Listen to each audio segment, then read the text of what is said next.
Hey everyone, Monacan Ryan here from Monacan Kennel, breeder of Presa Canario, and now into band dogs as well. But still doing presses, haven't left, just adding to what we do. Recently, we went on a Battle Brig Concepts interview, and we announced an organization that we began in the beginning of the year called the Working Molosser Association. So I wanted to put a quick video out for you today, or at least try to make it quick for you. Exactly how this came about, what its purpose is, and what the testing is going to be, what you can accomplish with the Working Molosser Association. So I'm gonna give you a little quick story of where my mind kind of is with dogs. In recent interviews, I spoke on a Rottweiler that I got when I was a young teenager and staying out in the country. And I'm not going to go into the stories, no need to, how I obtained the dog and so on and so forth. But what I'm going to tell you is I was at home one day. Again, we were out in the country where we were staying, and I'm in my early teens, bored to death, nothing to do really that day. And I wanted to, I said, well, I'll walk up to the store. We had a little country store, general store, and so I'll go up there and give me a little fudge round or an ice cream or whatever. So I asked my dad if he mind if I walked up to the store. He said, you walk where you want to walk. You just take your dog with you, and you let me know that you're going. I said, okay. So I go outside and I get my dog, put him on a leash, and I walk up to the store. And again, this is early mid '90s, a little different world, whatever. We're out in the country, and these old guys were out there like pulpwood cutters. They had a wood truck and stuff, and they're fueling the truck for the next day and filling up their saws, and they're tipping up MGD double deuces, and sipping mash, talking trash, kind of thing. Whatever. These old school dudes, man. I'm talking like white T-shirt with the deep V in it and a gold outline tooth, shit like that. Anyway, so I get up to the store with the dog, and I leash my dog to the picnic table so I can go inside. And they see me across the little parking lot there. And one of the guys, he hollers over at me. He hollers over. He said, "That's your Doug." "Yeah, that's my Doug." He said, he looked at his partner.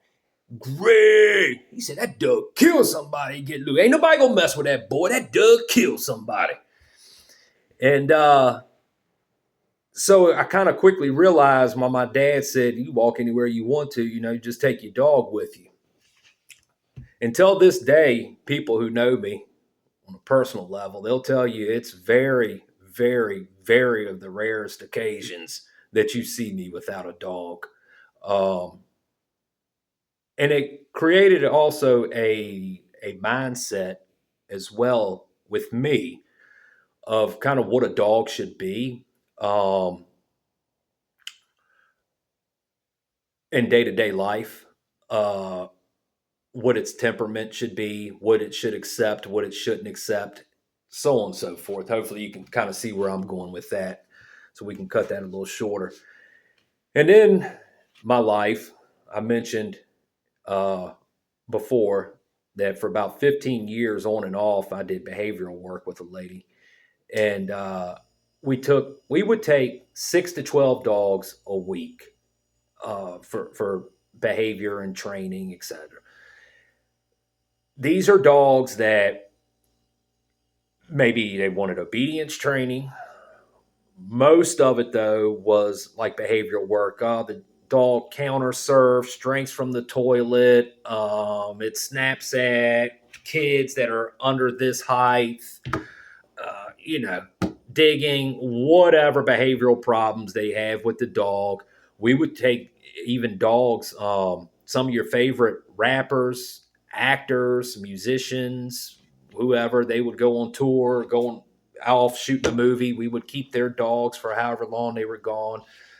Uh, point is, Through that, I put my hands on a lot of dogs, hundreds of dogs I've touched. I've owned multiple different types of breeds of dogs. I've been raised around different types of breeds of dogs: Rottweilers, Dobermans, German Shepherds, Great Danes, Presses, Connie Corsos. The list, the whole list. So it's given me a lot of experience and with dogs. And I'm not on here to claim I'm the expert and the best and blah blah blah, all that stuff. No, that's not here to do that. What I am here is with the WMA to the purpose it's serving for most people with dogs. See, we see a lot with the sport world.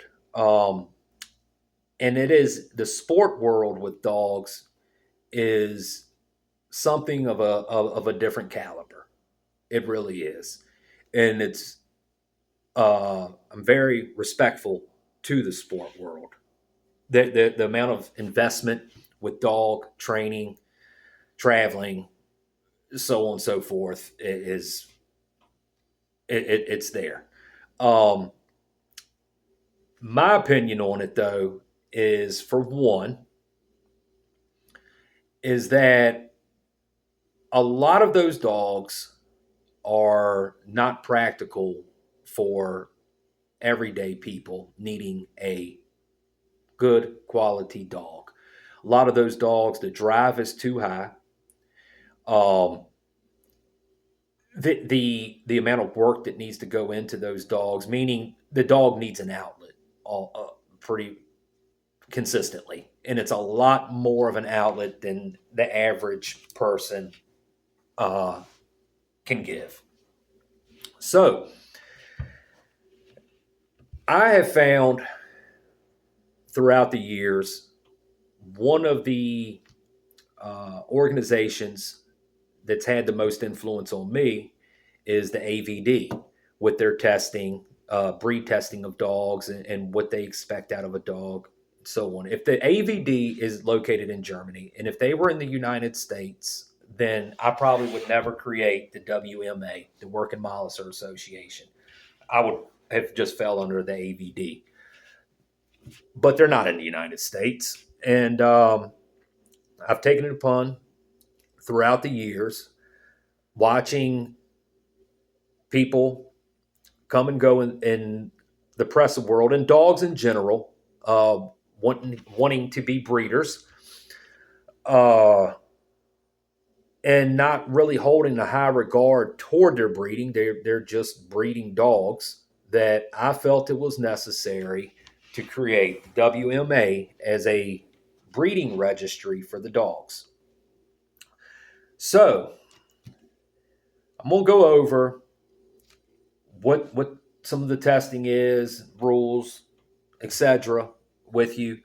Um, Again, this is the WMA is a breeding test. So your dog has to pass an MT1, Molosser Test 1, to be considered worthy of breeding. If it accomplishes a MT2, it's a champion. If it accomplishes MT3, it's a grand champion. I'm also was influenced by game dogs. So if your dog, similar to game dogs, just a different avenue with them, if your dog is, let's say, it has MT1, 2, 3, whatever it is, if that dog has produced 5 offspring that make it as an MT1 minimum, then it is like with a game dog, a POR. Except this is Molosser, so we're gonna put our own twist on it. We're gonna call it a Molosser of registry. So You have a dog, you produced a litter, 5 of those puppies went and they accomplished an MT1, your dog now gets a title of MOR, a Molosser of Registry. If you produce a litter of puppies and 3 of those offspring go on to be champion or above, so they pass a MT2 or above, if 3 of those offspring do that, just like with a ROM status in game dogs, Register of Merit, you're going to have that title for your dog that produced those 3 dogs.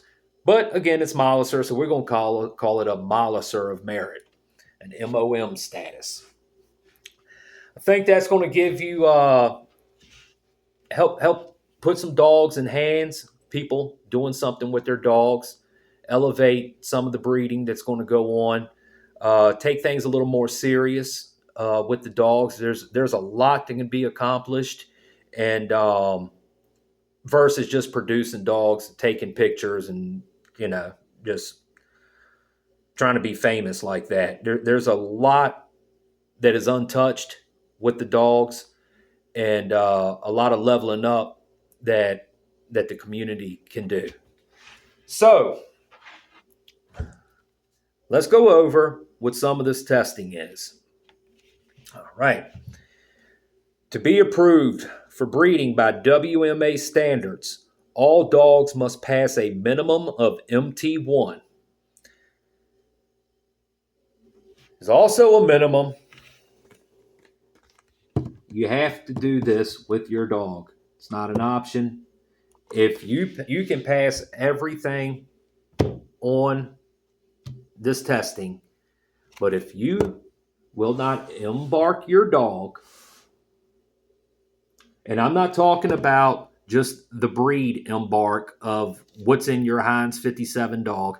I'm talking about embark plus health. That is a requirement for your dog to pass breed quality. It's in my opinion, there's no excuse not to embark a breeding dog. It's $150. They send you the package to return it in.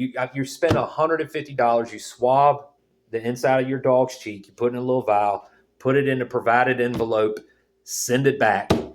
And sometimes they're running sales on it. They got a little code you can put in, and you'll get it cheaper for that. And I think if you buy, I can't remember the amount it is. I don't want to say the wrong number, but if you buy multiple ones, there's money off on that.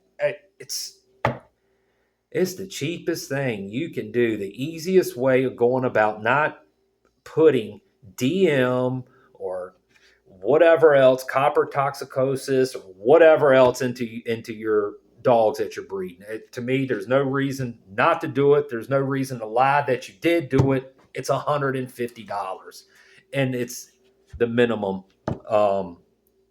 that we have. The vet check for breeding dogs. So again, embark is minimum.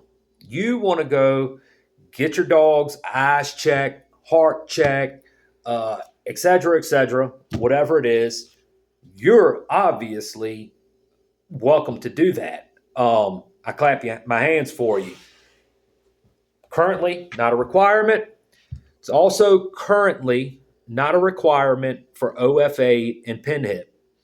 It will be a required testing for your dog.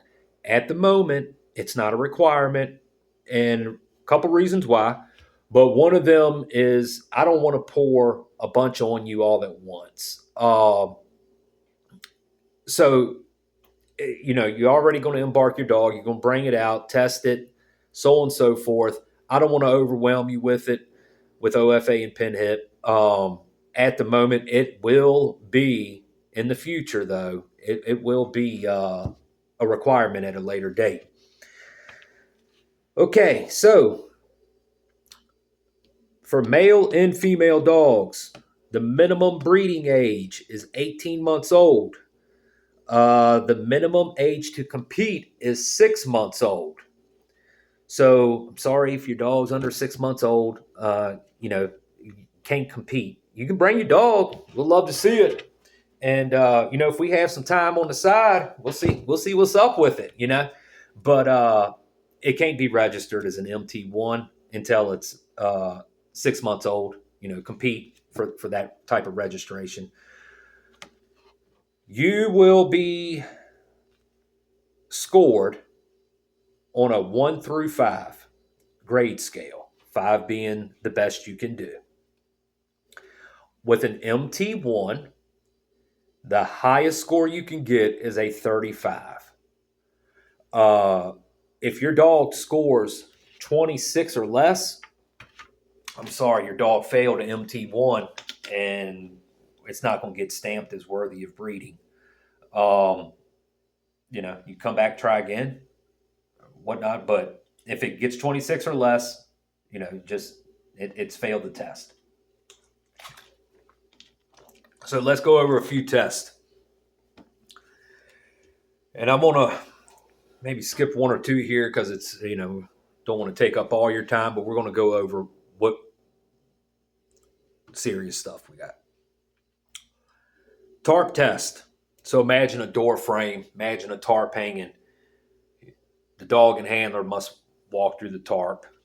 Dog should be unfazed. Socialization test. So dog and handler are standing. There's going to be a circle of people. They're going to walk in, walk out. Walk in, walk out. Dog and handler continue. Your dog should not be skittish. Your dog should also not be overly aggressive in that exercise. Your dog can perk up. Your dog can be on guard. But your dog should not be lunging and trying to maul anyone and be extremely aggressive during that. Gun test. So while the handler is walking the dog, an official will fire a round roughly at 20-foot distance. The handler and the dog are required to continue walking after the shot, and the official is to fire another immediate shot. So, handler and dog are walking. Someone's here. Pow. You're to continue. Pow.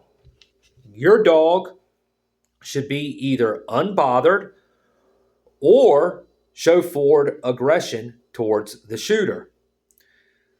So, in this scenario, your dog wanting to get at the person is clapped upon. Your dog should not be skittish, should not be fearful of the gunshot. Surprise attack. I think we all know what that is, but let's just say what happens here. So someone's going to be hidden. They're going to jump out with a chatter stick, and your dog posing a threat, and your dog should handle business. It should hit that decoy. The decoy is going to have a chatter stick, and the decoy is to present light strikes to the dog. The dog is to not cower out. So you're going to score higher if your dog stays in. If your dog shows a good fight into the decoy, and obviously, as well, it's going to score higher if it has a better bite, meaning full grip, confident, etc. Long send courage test. So at roughly 50-foot distance, we're going to have a decoy.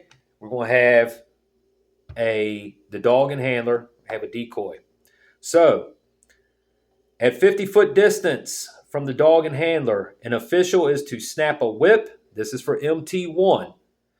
MT2 and above, the decoy will be shooting a gun. So an official is to snap a whip, and the handler is to send their dog. However, roughly 10 foot in front of the dog and handler, a bite sleeve is on the ground. So when that handler sends their dog to the decoy snap in the whip, the dog should ignore the equipment, not go bite the equipment, not go pick it up, not go rag play with it. None of that. That dog should be focused on the man. The man is going to be snap, snap, snapping the whip. The dog will be let loose for courage. It should go right past the bite sleeve on the ground, and hopefully the decoy will have a good catch with your dog. A good catch is going to get you a higher score. Maybe the dog didn't catch well, but the dog engaged with the decoy, with the threat, put up a good fight. Good. All right. Endurance test. Dogs are required to show a 1 mile jog. This is not a sprint. This is a 1 mile jog and 1 mile walk, back to back, in under 45 minutes. So you have, and you can bring your bicycle, or you can jog it, whatever. You need to go so 1 mile jog, then a 1 mile walk with your dog in under 45 minutes. At the end of that exercise, the dog is to immediately jump to a surface of 28 inches. That's the average height of loading area in the back of an SUV. Your dog should be able to jog a mile, walk a mile, and then jump into the back of an SUV as if you were going home or whatever. It shouldn't be so conked out that you got to pick your dog up and put it in the back of the vehicle after a walk. Again, this is for MT1. MT2 is going to be more challenging. The distance is going to be different. There's also going to be a surprise attack at the end of the walk. So your dog needs to have enough stamina, endurance, whatever, that after a jog and walk and so on of this exercise, that your dog still has it in them to take down an attacker at the end. Okay, moving along. And hopefully this isn't too boring for you, but we got to go over it because,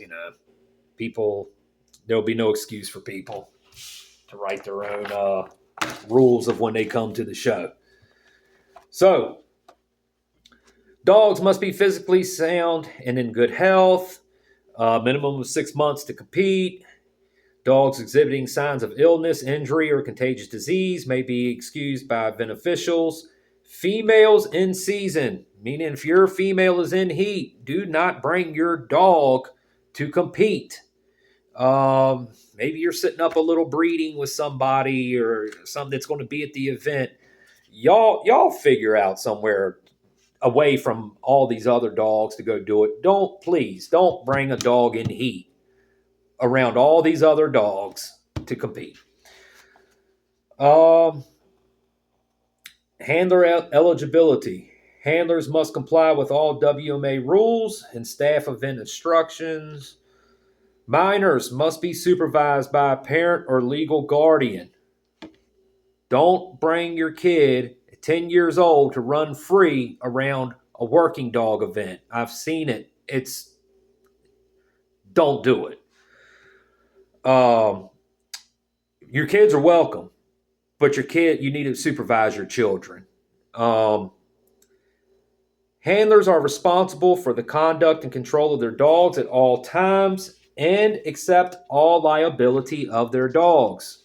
It's your dog. You're responsible for it. Vaccination and health requirements.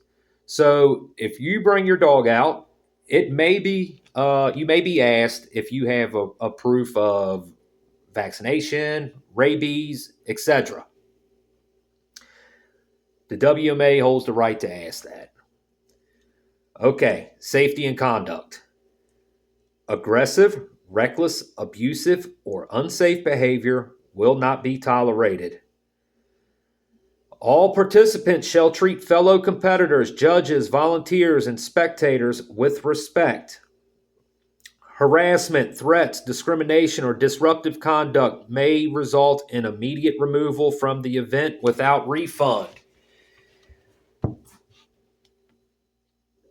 Alcohol and drug use, including marijuana, I realize the whole world smokes pot. Okay. But it's a working dog event. Sorry. You know, it's prohibited. Uh, any participant or staff under the influence may be asked to leave. All attendees are asked to respect the grounds and clean up after themselves. Man, show some respect. Don't come, leave a bunch of trash, uh, cigarette butts everywhere, you know, your takeout food, plastic styrofoam all over the ground, cans, all. Clean up after yourself. Have some respect. All right.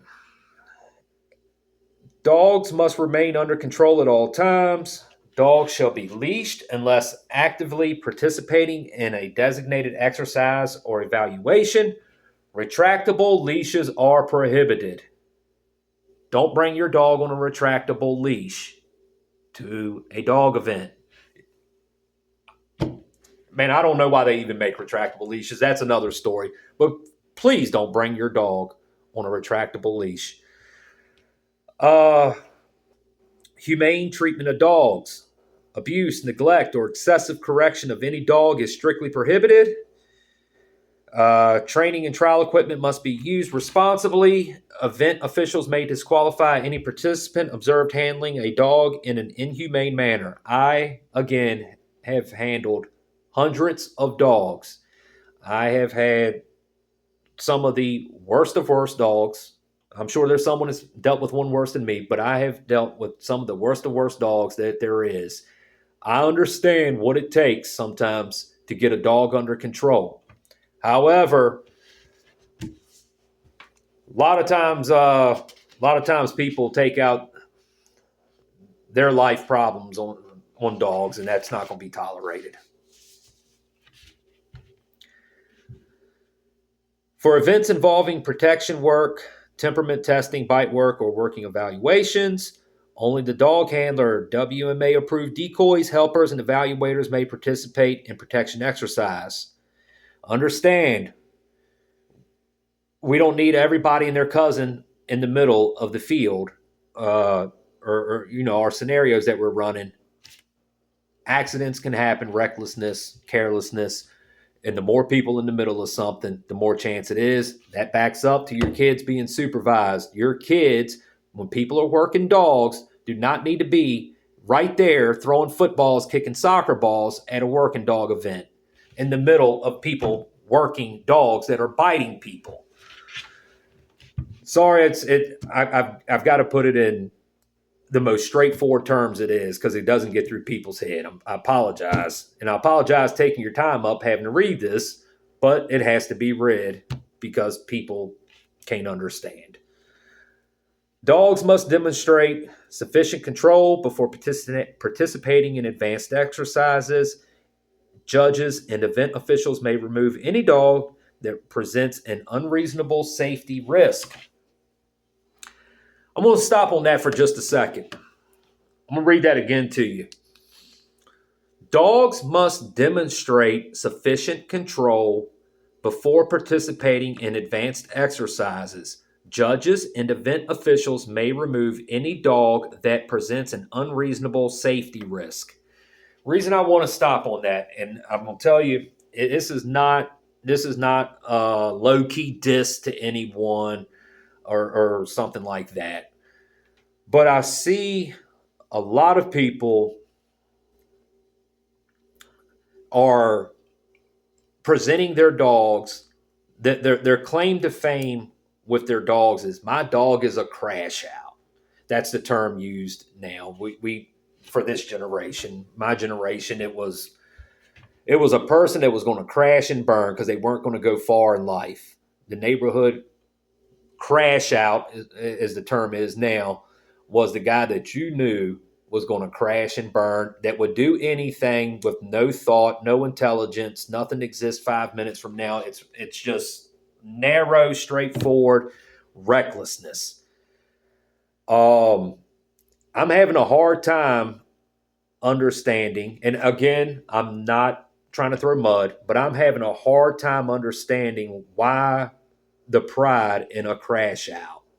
When a crash out is, I don't want to call him a dummy, but it was the neighborhood dummy. Um, why are you priding yourself in producing just singular dogs, just straight? This is all I am, and I'll crash and burn with no thought about it, no intelligence behind it. I'm just a crash out. I'm disposable.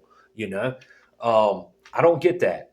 So, reason being said, again, any dog that presents an unreasonable safety risk, if your dog is a crash out, before you bring it, man, have some control. I'm sorry, we're just not clapping our hands because your dog is at the end of the leash, just doing circles, thinking it wants to kill everybody around. It doesn't show us anything.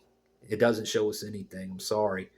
And moving on. Equipment requirements. So, flat collar. Do not go to PetSmart and get a My Buddy collar that has a little plastic clip.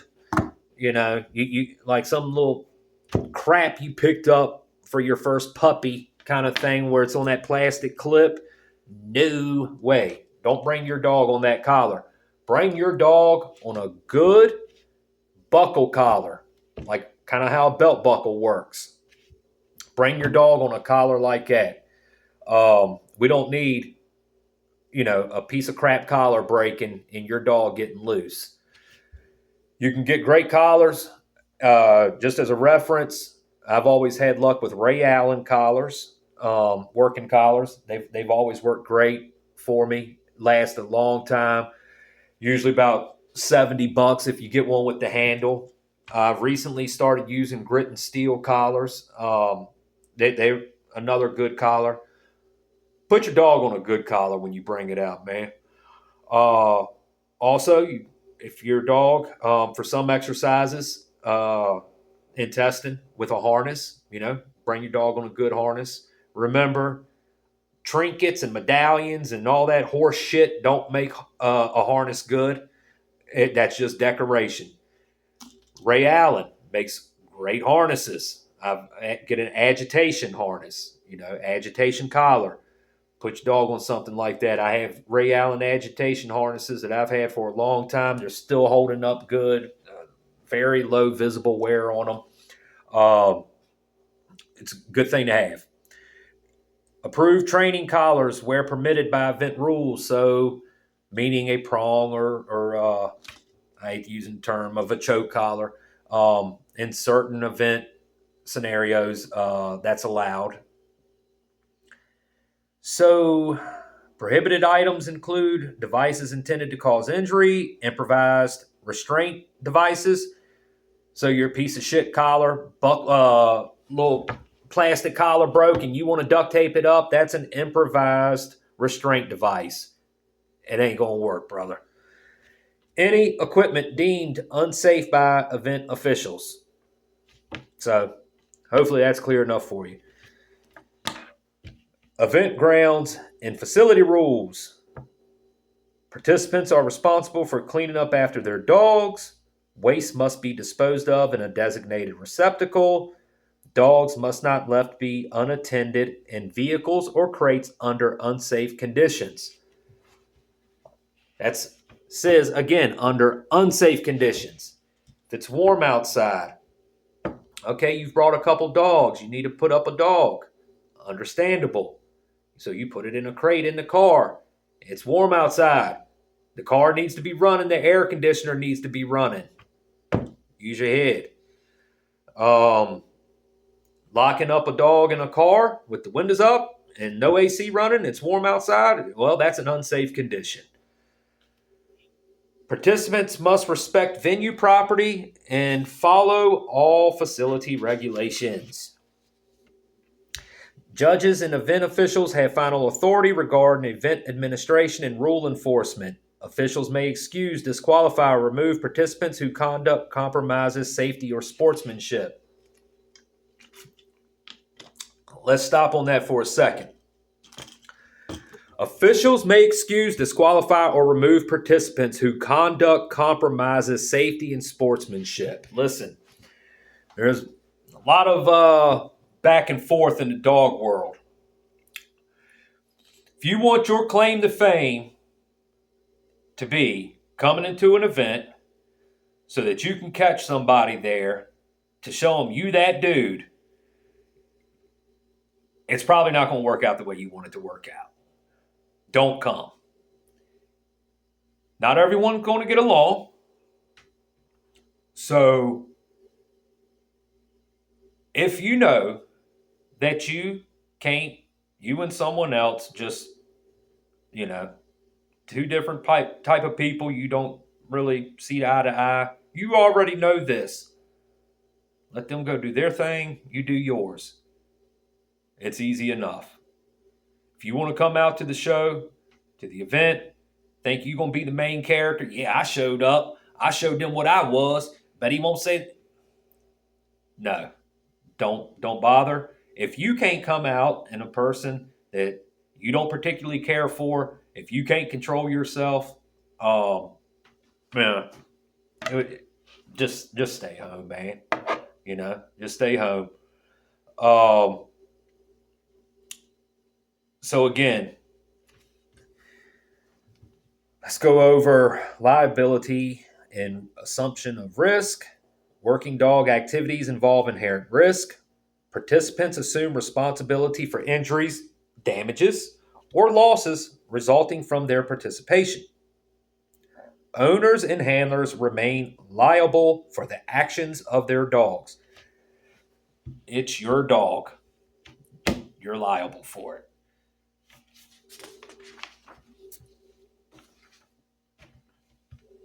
Okay, code of sportsmanship. Demonstrate integrity and honesty. Respect judges, officials, competitors, and volunteers. Promote responsible dog ownership. Represent the WMA and other working Molosser breeds positively. Unsportsmanlike conduct may result in warnings, disqualification, suspension, or loss of future event privileges. Policy enforcement may be verbal warning, score deductions, removal from an event activity, event disqualification, suspension from future WMA events, permanent ban, and loss of membership in severe cases. So, hopefully, that gives you a little insight of what to prepare for to get your dog kind of ready to come out to the event. What's expected of you as an adult. Sorry I had to bore you to death with it, but you got to touch the bases, and you don't want things getting off the rails over stupid stuff. Also want to kind of touch a little back on something a little bit, talking about with competition. A lot of people are competitive. I guess I can understand that. I think a lot of times it's in the wrong direction. You're competing with others. You want your dog better than someone else's dog. You want to be better than somebody else. Whatever. You're in competition with something else. That's not really why I developed the WMA. I want you to be in competition with yourself. I want you to make your dog the best dog it can be. Not trying to outdo someone else's dog. Make your dog the best it can be. When you step out here and you're going for competition, in a competition, the event. We're not looking at your dog and comparing it to anyone else's dog. We're looking at your dog and seeing, is that the best dog it can be? So, with that being said, bond with your dog, work with your dog, make your dog the best. Don't worry about what everyone else is doing. If you see someone else's dog and it got 9 million likes on the internet, don't worry about it. Don't worry about it. Don't be in competition with it. Be in competition with yourself. Make yourself a better breeder. That's the purpose of this. Make yourself a better breeder. Make yourself a better handler. Put out something good. That's what we're here for. We want to see you come out to the event.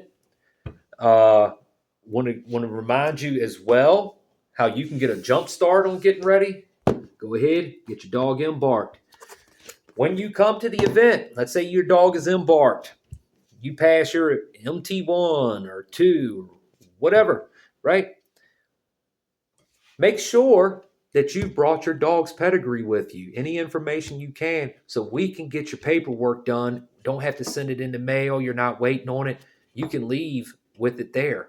So if your dog is registered under a kennel club, let's say it's UKC registered or FCI registered, whatever, bring your pedigree of your dog. If you have a FCI number, UKC number, bring that. You know what? If your dog was off of whoever's and you don't have anything, and it was off of Johnson's Rover and Jenkins Snickers, know that name so that we can start keeping record for registry. And we can, the dogs will tie back to you, that we have some type of record for your dogs so that when you are breeding, your program's going further, we can show a lineage on it. And with what you've put out, what you have in your blood, etc. Again, the WMA, it's not just Corsos, Pressas, Borbals, etc. Bring what you want. Bring what you have, And if your dog is whatever it is, whatever breed, it's not a Molosser breed, when you got a working breed and you want to come out, test your dog, etc., bring it. It is, again, a little more targeted towards Molossers because a lot of competitions overlook kind of Molossers with what they're expecting out of it. So anyway, hopefully it clears up for some things for you. I think I've covered everything to give you. I'm sure I've probably missed something. Someone will have a question about something. If so, drop a comment. You can message me on Instagram or Facebook. It's Monacan Ryan. So MONACAN, Monacan, like Monacan Indian nation. Monacan Ryan, RYAN. Message us on there. Leave a comment, whatever. Something we can help you out with, get you a better understanding on. Also for when our event will be, we'll be posting it on there. So tune in with us and hope to see you there. Thank you.